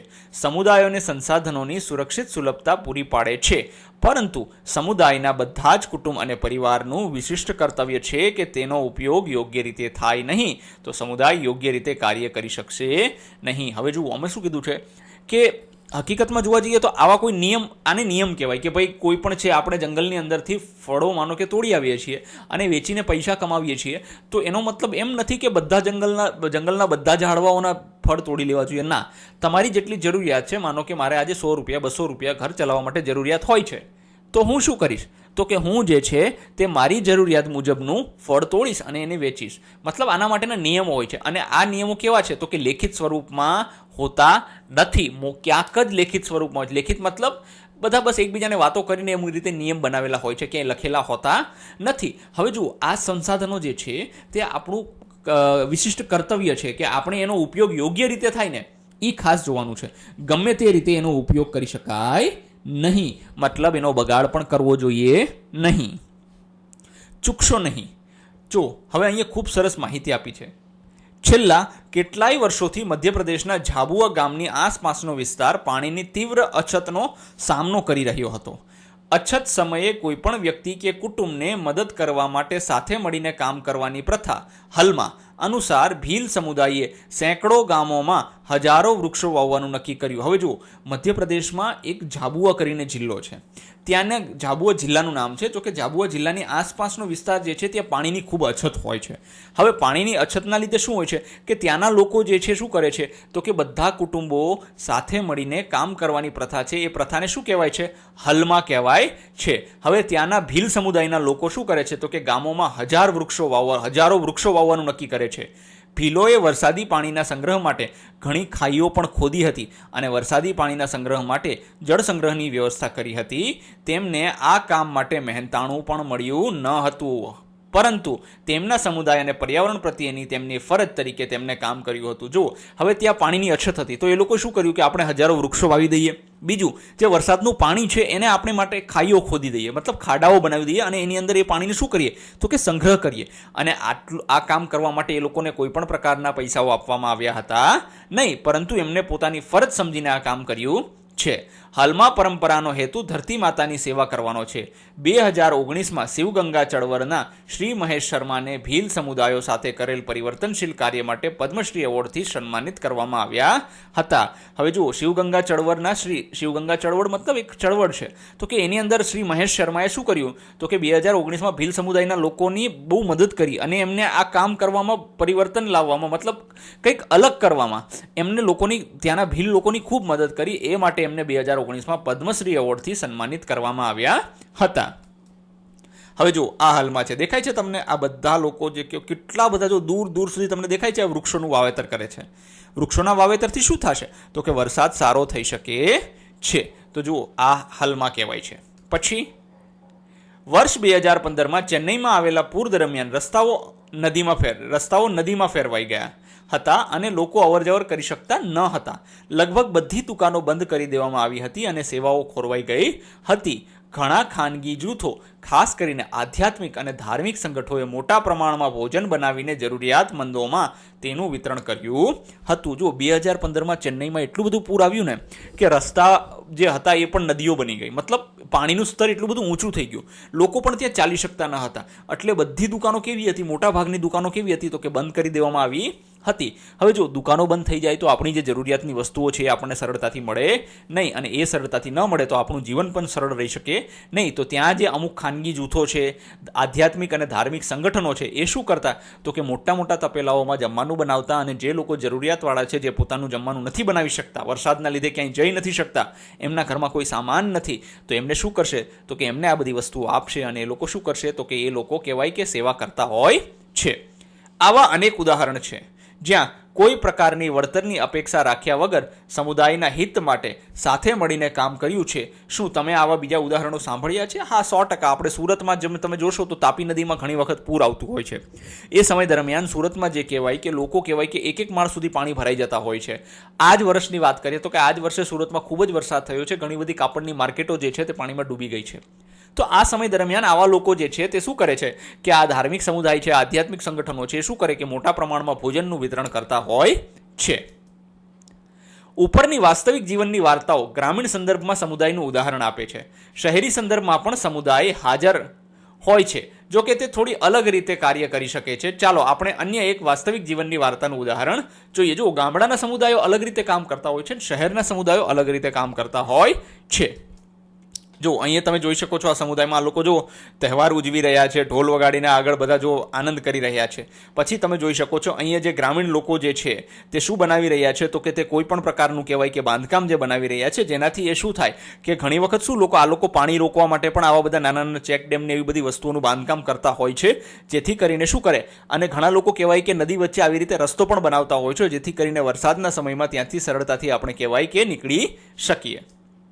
પછી જો અહીંયા પણ જો લોકો પોતે જાતે જ પથ્થરો કહેવાય કે ભેગા કરીને રસ્તો બનાવી રહ્યા છે.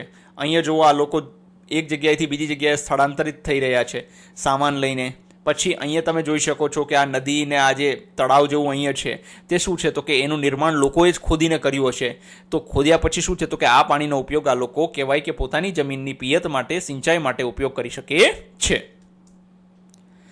આજથી 20 વર્ષ પહેલાં અમદાવાદ, ગુજરાતના એક વિસ્તારમાં એક નાનકડા ઓટો ફેબ્રિકેશન વર્કશોપના માલિક કમલ પરમારે રસ્તા પર ગરીબ બાળકોનું એક જૂથ જોયું.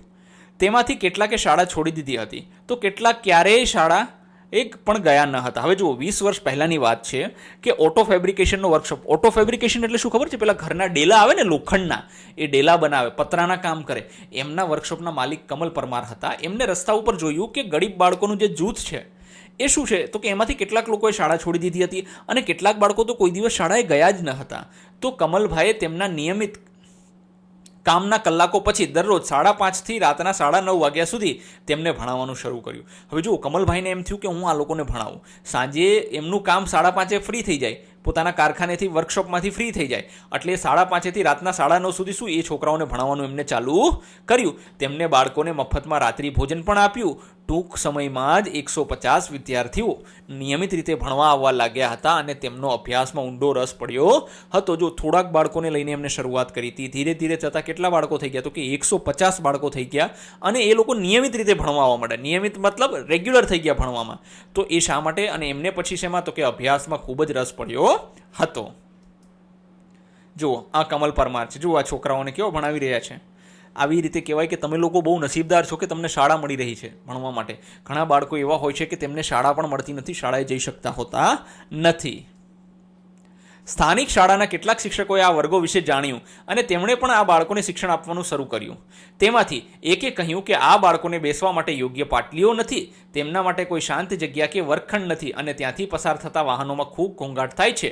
તેમ છતાં બાળકોનું તમામ ધ્યાન શિક્ષકો ભણાવે તેના પર જ હોય છે. તો વિચાર કરો, આજુબાજુની શાળાના બીજા શિક્ષકો હશે ને, એને પણ આ વર્ગ વિશે જાણ્યું અને એમને પણ શું કર્યું, તો કે એ લોકો જ્યારે પણ ફ્રી હોય ત્યારે એ પણ શું કરવા માંડ્યા, તો કે ત્યાં જઈને એમને શિક્ષણ આપવા માંડ્યા, એમને ભણાવવા માંડ્યા. અને ઘણા લોકોએ તો એમ પણ કહ્યું કે શું, કે આ બાળકો તો નીચે બેઠા છે, આમને બેસવા માટે પાટલીઓ નથી. બીજું કે આ લોકો રોડ પર બેઠા છે, આમની પાસે વર્ગખંડ નથી, કોઈ શાંત જગ્યા નથી. આટલું બધું હોવા છતાં, રોડ ઉપરથી જતા વાહનોનો ઘોંઘાટ હોવા છતાં આ બાળકો જે નીચે બેઠા હતા, ભણતા હતા, એમનું ધ્યાન શેમાં હતું, તો કે શિક્ષક જે ભણાવે છે એમાં જ હતું. જ્યારે આપણા ક્લાસના, આપણા વર્ગખંડના વિદ્યાર્થીઓ શું કરે છે, તો કે અહીંયા ત્યાં ડાફોડિયા મારતા હોય છે. ભલે આખો શાંત વાતાવરણ હોય, બધા બેઠા હોય તો એ વાતો કરતા હોય છે. આપણે આવું કરવું જોઈએ નહીં. આ વાત મારા હૃદયને સ્પર્શી ગઈ. મને તેમના તરફથી જે પ્રેમ અને આદર મળ્યો તે અવિશ્વસનીય છે. કેટલાક મોટા બાળકો કે જેઓ શાળામાં નિયમિત ભણતા હતા, તેઓ પણ કમલ પરમારના આ વર્ગમાં ભણાવવા માટેના કાર્યક્રમમાં જોડાયા હતા. તેમાંથી એકે કહ્યું, અમે ત્યાં ભણાવવા ગયા હતા, પણ અમે તેમની પાસેથી ઘણું શીખ્યા. જો હવે ઘણા મોટા છોકરા જેઓ 11-12માં ભણતા હોય છે, એવા બાળકો પણ આમની સાથે જોડાઈ ગયા, કમલ પરમાર સાથે. શા માટે જોડાઈ ગયા, તો કે એ લોકો પણ અમને ભણાવવા જવા લાગ્યા. અને તેઓ પણ એવું કહેતા હતા કે અમને કેવું છે, તો કે આ બાળકો પાસેથી ઘણું બધું શીખવા મળ્યું છે. તમારા વર્ગમાં આ વાર્તા પર ચર્ચા કરો. આ વાર્તા સમુદાય પ્રત્યે કયા પ્રકારની મનોવૃત્તિ ધરાવે છે? જો હવે આપણે આ વાર્તા જોઈ, આપણે ચર્ચાએ સમુદાય પ્રત્યે મતલબ તમારી શું જવાબદારી છે અન્ય લોકો પ્રત્યે, એના વિશે આપણે આમાં આપણી મનોવૃત્તિ મતલબ માનસિક વૃત્તિ કેવી છે, આપણે કેવું વિચારીએ છીએ તે દર્શાવવાનું છે. તો કે સહાનુભૂતિ અને સંવેદનશીલતા. આ વાર્તામાં સમુદાયના વંચિત અને જરૂરિયાતમંદ વર્ગ પ્રત્યે આદર અને સંવેદના અને દયાભાવ દર્શાવે છે. મતલબ જે લોકો ખરેખર જરૂરિયાતમંદ છે એને શું કરવું જોઈએ, તો કે એને આપણે મદદરૂપ થવું જોઈએ, એમના પ્રત્યે આપણને સહાનુભૂતિ હોવી જોઈએ. પછી છે સામાજિક જવાબદારી. તો કે સમાજના ઉત્થાન માટે માત્ર સરકાર પર નિર્ભર રહેવાને બદલે વ્યક્તિગત સ્તરે પણ યોગદાન આપવાની સકારાત્મક મનોવૃત્તિ પ્રગટ થાય છે. મતલબ સમાજના ઉત્થાન માટે, મતલબ સમાજના વિકાસ માટે ખાલી સરકારની જવાબદારી નથી, પણ આપણે પણ શું કરવું જોઈએ, તો આપણે પણ લોકોને મદદરૂપ થવું જોઈતું હોય છે. આ એક સકારાત્મક મનોવૃત્તિ છે, મતલબ એક સારી ક્રિયા કહેવાય છે. કમલ પરમારની આ પહેલમાં ક્યાં ક્યાં મૂલ્યો પ્રતિબિંબિત થાય છે? મતલબ કમલ પરમારે જે આ કર્યું છે એમાં કયા કયા મૂલ્યો દેખાય છે? તો કે સેવાભાવ, મતલબ નિસ્વાર્થ. જો એ બાળકો પાસે કાંઈ જ નથી, તમારે ત્યાં તમારો સમય જ આપવાનો છે, મહેનત કરવાની છે, અને એના બદલામાં તમને કાંઈ જ મળવાનું નથી. એટલે આ નિસ્વાર્થ ભાવે વંચિત બાળકોના ભવિષ્ય માટે કાર્ય કરે છે. પછી સમાનતા અને સામાજિક ન્યાય. દરેક બાળકને શિક્ષણનો સમાન અધિકાર મળે તેવો પ્રયાસ છે. શિક્ષણ, જો ઘણા બાળકો બિચારા નથી જઈ શકતા, તમે જોયું હોય તો ચાની લારીએ એ લોકો વાસણ ઉટકતા હોય છે, ઘણી હોટલોમાં એ લોકો જમવાનું પીરસતા હોય છે. આ બધી વસ્તુઓ કહેવાય કે એ લોકોને યોગ્ય રીતે ભણવામાં મદદરૂપ થઈ શકતી નથી, એમને ખલેલ પહોંચાડતી હોય છે. પછી સમર્પણ અને નેતૃત્વ. મુશ્કેલીઓ છતાં સમાજમાં સકારાત્મક પરિવર્તન લાવવા માટે સતત પ્રયત્નશીલ રહેવું જોઈએ. આપણે સમર્પણ આપવું જોઈએ, મતલબ આપણે સમર્પિત કરીને જ પોતાની જાતને વ્યવસ્થિત રીતે આમાં કામ કરી શકતા હોઈએ છીએ. વંચિત જૂથના બાળકો વિશે વિચારો. શું તમને લાગે છે કે સમાજે તેમની સાથે અન્યાય કર્યો છે? જો વંચિત જૂથના બાળકો એટલે શું ખબર છે? કે જે લોકો શાળાએ નથી જઈ શકતા, એ જેમને શિક્ષણ નથી મળતું, શિક્ષણથી વંચિત રહી ગયા છે, બરાબર છે, એવા જૂથના બાળકો સાથે તમને શું લાગે છે કે સમાજે અન્યાય કર્યો હશે? તો કે ગરીબી, આર્થિક અસમાનતા અને સંસાધનોના અભાવને કારણે વંચિત જૂથના બાળકો યોગ્ય શિક્ષણ, પૌષ્ટિક આહાર અને આરોગ્યની સુવિધાઓથી વંચિત રહી જાય છે. શું આના માટે ઘણા બધા કારણો જવાબદાર છે? શું? તો કે ગરીબી છે, આર્થિક અસમાનતા. આર્થિક અસમાનતા એટલે પણ ગરીબી થઈ, મતલબ બધા પાસે સરખા રૂપિયા હોતા નથી, સરખી નોકરી હોતી નથી. સંસાધનોનો અભાવ. સંસાધન એટલે શું? તો કે એમને જે વસ્તુઓ જે બધી મળે છે એનો અભાવ હોય છે. આના લીધે કહેવાય કે યોગ્ય શિક્ષણ અને એમને યોગ્ય આહાર અને મતલબ બીમાર પડે તો આરોગ્યની સુવિધાઓથી એ લોકો શું હોય છે, તો કે વંચિત રહી જતા હોય છે. પછી જો હું એવું વિચારું છું કે મને લાગે છે કે સામાજિક અને આર્થિક વિષમતાઓને કારણે તેઓને સમાન તકો મળતી નથી. જો એક રીતે સામાજિક અસમાનતા અને અન્યાય દર્શાવે છે, એટલે મારા મત મુજબ કહેવાય કે એમની સાથે 100% અન્યાય થાય છે. સામાજિક અને આર્થિક વિષમતાઓને કારણે શું થાય છે? એમને યોગ્ય તક મળતી નથી, અને એમની સાથે શું થતું હોય છે? તો કે અન્યાય થાય છે. બધા બાળકોને શિક્ષણ સરળતાથી મળી રહે તે માટે સમાજે શું કરવું જોઈએ? તો કે સહાયક વર્ગો અને મટીરિયલ. જો જે લોકો સક્ષમ છે, જેમની પાસે સમય છે, એ લોકો શું કરવું જોઈએ? તો કે જરૂરિયાતમંદ બાળકોને મફત પુસ્તકો, ગણવેશ અને અભ્યાસ સામગ્રી એ લોકોએ પૂરી પાડવાનો પ્રયત્ન કરવો જોઈએ. પછી જાગૃતિ અભિયાન ચલાવવું જોઈએ. તો કે વાલીઓમાં શિક્ષણનું મહત્વ સમજાવવા માટે જાગૃતિ કાર્યક્રમો એ લોકોએ યોજવા જોઈએ કે ભાઈ શિક્ષણનું મહત્વ ઘણું જ છે. જો તમે શિક્ષણ નહીં મેળવો તો ભવિષ્યમાં તમને કોઈ પણ પ્રકારની કહેવાય કે સફળતા મળવી ખૂબ જ અઘરી બને છે. પછી સમુદાયનું યોગદાન. તો કે સ્વયંસેવકો કે જેમ કે શિક્ષકો અથવા જે આગળ ભણેલા વિદ્યાર્થીઓ છે એ લોકોએ આગળ આવીને આવા બાળકોને મફત નિઃશુલ્ક ભણાવવામાં મદદરૂપ થવું જોઈએ. છેલ્લા 30 કે 40 વર્ષમાં નવા પ્રકારના સમુદાયો રચાયા છે. અમુક શહેરી વિસ્તારોમાં નિવાસીઓ અને માટેના કલ્યાણ સંગઠનો આવા સમુદાયોના ઉદાહરણો છે જે તેમના પોતાના નિયમો અને કાયદા બનાવે છે. જો છેલ્લા 30-40 વર્ષની અંદર અલગ અલગ સમુદાયો રચાયા છે તો કે એ શેના માટે રચાયા છે? એ લોકો ભેગા થઈને કંઈક કામ કરે છે. તો કે શું? તો કે કચરા વ્યવસ્થાપન. તમને ખબર હોય તો મુંબઈ દરિયા કિનારે જે કચરો લોકો નાખીને જતા રહે છે તે કચરો સાફ કરવા માટે એક સમુદાય હોય છે. મતલબ આવી રીતે એ લોકો બનાવતા હોય છે. એ લોકો દર રવિવારે ભેગા થાય અને ત્યાં કચરો સાફ કરે છે. તો અહીંયા જે છે જે લોકો ફરવા જાય છે એ લોકો કચરો નાખીને આવતા હોય છે. તો આ લોકો શું કરે છે? ત્યાંથી કચરો ઉપાડે છે. પછી સામાન્ય વિસ્તારોની સ્વચ્છતા. મતલબ કોઈ જગ્યાએ બહુ જ કચરો થતો હોય છે તો અઠવાડિયામાં એક વખત તે લોકો ત્યાં જઈને શું કરે છે? તો કે તેની સ્વચ્છતા કરે છે. બીજું, પાલતુ પ્રાણીઓની સંભાળ અને અન્ય બાબતો હોઈ શકે. આવા સમુદાયના પોતાના નિયમો હોય છે. આવા સમુદાયમાં રહેતા લોકો આવા નિયમો અને કાયદા બનાવવામાં ભાગ લે છે. સમુદાયો આખરે એકબીજા પર આધારિત હોય છે. ઉદાહરણ તરીકે આ જ રહેવાસી કલ્યાણ સંગઠનો પુરવઠા માટે વેપારી સમુદાય પર અને કચરાના નિકાલ માટે મ્યુનિસિપલ કામદારો પર પણ આધારિત રહેશે.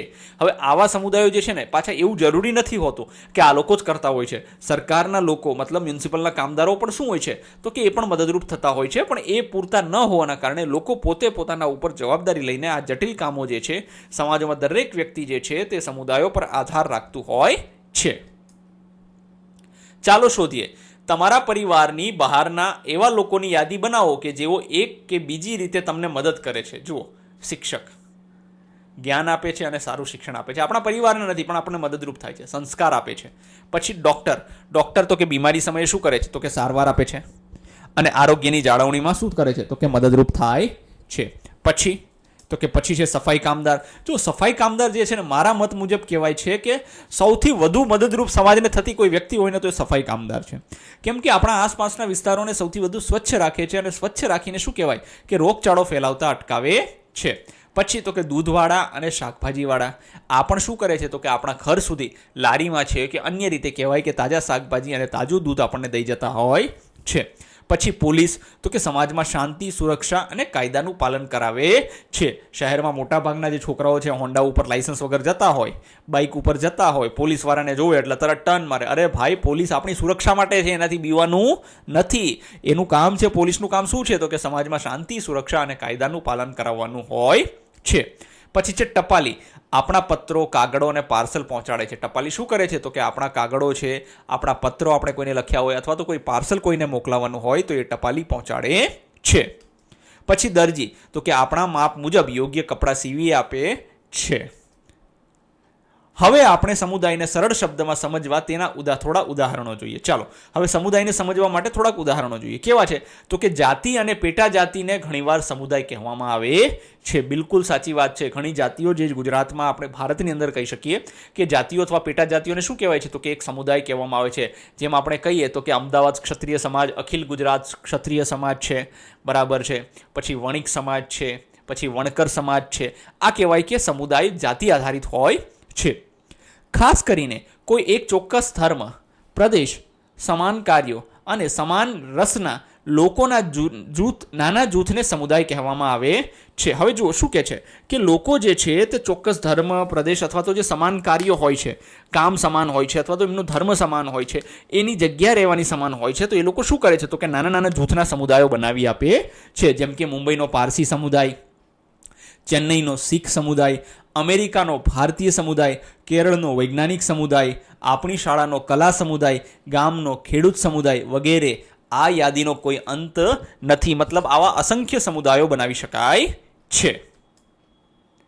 તમે પણ તમારી શાળાના વિવિધ સમુદાયોમાં ભાગ બની શકો છો.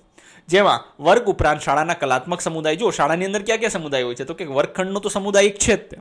કલાત્મક સમુદાય મતલબ જે લોકોને સારા ચિત્ર આવડતા હોય, કલા ઉપર સારી પકડ હોય એ. રમતગમત સમુદાય મતલબ જે છોકરાઓ રમતગમતમાં ખૂબ સારું કરતા હોય એમનું આખું જૂથ અલગ હોય છે. પછી રાષ્ટ્રીય સેવા યોજના મતલબ NSS, જો આ રાષ્ટ્રીય સેવા યોજના છે આનો એક સમુદાય હોય છે. જો કે તમે મોટા વર્ગોમાં આવશો તો NCC અને NSS હોય છે. પછી છે રાષ્ટ્રીય કેડેટ કોર્પ્સ, જો આ NCC છે. તો આ બધાય કહેવાય કે વિજ્ઞાન અને નાટક ક્લબ વગેરે અલગ અલગ સમુદાયો હોય છે. ચાલો શોધીએ તમે કયા પ્રકારના સમુદાયોનો ભાગ છો. તો કે હું શાળા સમુદાયનો ભાગ છો, જેમાં વિદ્યાર્થીઓ શિક્ષકો સાથે જોડાયેલ શૈક્ષણિક સમુદાય છે. પછી રહેણાંક સ્થાનિક સમુદાય એટલે આપણી સોસાયટી, મોહલ્લો કે ગામનો સમુદાય કહી શકીએ. પછી ભાષાકીય સમુદાય, જો આપણે ગુજરાતી તમને કહેવાય તો બધા રાજ્યની અંદર બધા જિલ્લાઓમાં ગુજરાતી સમાજ આવેલો છે. મતલબ અહીંથી તમે ગુજરાતમાંથી ક્યાંય ત્યાં જગ્યાએ રોકાવા જાવ, દિલ્હી જવું હોય તો દિલ્હી ગુજરાતી સમાજમાં જતું રહેવાનું અને ત્યાં ગુજરાતીમાં વાત કરવાની અને ગુજરાતનું આઈડી આપો એટલે એ લોકો તમને ત્યાં રોકાવાની વ્યવસ્થા કરી આપશે. અને આપણા ગુજરાત જેવું સરસ ત્યાં ભોજન મળતું હોય છે. એટલે માતૃભાષા આધારિત સમાજ થઈ ગયો. પછી સાંસ્કૃતિક અથવા તો સામાજિક સમુદાય કે રીત રિવાજો અને તહેવારો સાથે મળીને ઉજવતો આ સમુદાય હોય છે. પછી તમારી શાળામાં કોઈ ક્લબ છે, તેના તમે સભ્ય છો, તે કેવી રીતે કાર્ય કરે છે.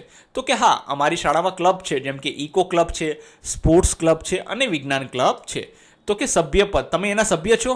હા, હું ઇકો ક્લબ એટલે કે પર્યાવરણ ક્લબનો સભ્ય છું. તમારામાંથી કોઈ રમતગમત ક્લબનો સભ્ય હશે, કોઈ વિજ્ઞાન ક્લબનો પણ સભ્ય હોઈ શકે છે. કાર્ય કરવાની પદ્ધતિ, તો કે એને કઈ રીતે કાર્ય કરે છે, તો કે એ પ્રવૃત્તિઓનું આયોજન કરે છે. પર્યાવરણ ક્લબ તો કે કેવી પ્રવૃત્તિઓનું, તો કે શાળામાં વૃક્ષારોપણ છે, સ્વચ્છતા અભિયાન છે, પ્લાસ્ટિક મુક્ત ઝુંબેશ, આવી પ્રવૃત્તિઓનું આયોજન કહેવાય કે પર્યાવરણ ક્લબ કરે છે. પછી જાગૃતિ ફેલાવવાનું, તો કે જો જ્યારે પર્યાવરણ દિવસ હોય અથવા તો લાગતા વળગતા દિવસોમાં આપણે શું કરીએ છીએ, તો કે પર્યાવરણને સંરક્ષણ માટે નાટક અને ચિત્ર સ્પર્ધાઓ દ્વારા વિદ્યાર્થીઓમાં જાગૃતિ લાવે છે. પછી તો કે સહકાર, ટીમવર્ક, શાળાના શિક્ષકોના માર્ગદર્શન હેઠળ બધા સભ્યો મળીને ચોક્કસ કામગીરી વહેંચીને કાર્ય કરે છે. એવા જ વિદ્યાર્થી મિત્રો, જો તમારે આ પાઠની PDF જોતી હોય તો અમારી ટેલિગ્રામ ચેનલ, તમને ડિસ્ક્રિપ્શન બોક્સમાં એની લિંક મળી જશે. ત્યાં જઈને તમે આ પાઠની PDF મેળવી શકો છો. ધન્યવાદ.